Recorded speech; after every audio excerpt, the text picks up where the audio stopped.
पुणे शहरापाठोपाठ विद्येचे माहेरघर समजल्या जाणाऱ्या बारामतीतील तुळजाराम चतुरचंद महाविद्यालयातील 12वीत शिकणाऱ्या विद्यार्थ्यांचा त्याच्याच वर्गातील दुसऱ्या विद्यार्थ्याने कोयत्याने वार करून खून केल्याचा धक्कादायक प्रकार आज सकाळी घडला। या प्रकारामुळे बारामती परिसरात भीतीचं वातावरण निर्माण झाल्याचं पाहायला मिळालं।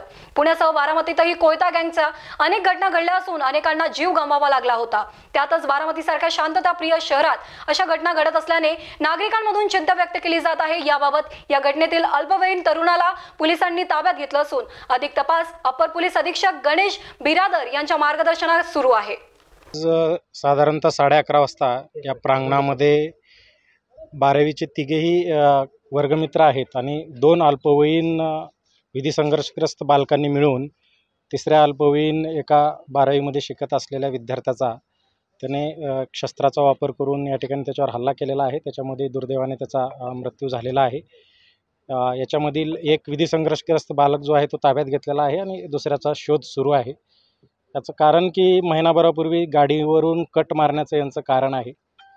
साधारणतः 21 सप्टेंबर रोजी जे आमचे DYSP सुदर्शन राठोड आहेत त्यांनी या कॉलेजमध्ये येऊन युवराज सभागृहामध्ये विद्यार्थ्यांना कायदा सुव्यवस्था आणि या गुन्ह्याच्या वेगवेगळ्या अनुषंगानं लैंगिक गुन्ह्याच्या अनुषंगानं त्यांना सखोल मार्गदर्शनही केलेलं होतं।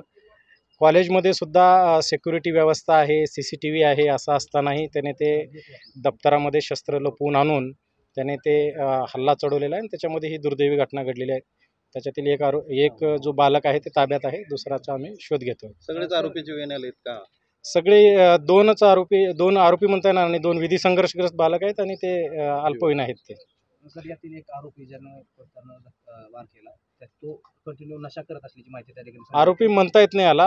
जे सगळे विधी संघर्षग्रस्त बालक आहेत आणि असली कुठलीही माहिती जी नशा संदर्भात आहे ती पुढे आलेली नाही आणि एकाला ताब्यात घेतलेला आहे आणि दुसऱ्याचा नाव सांगता येणार नाही। सगळे अल्पवयीनच आहेत,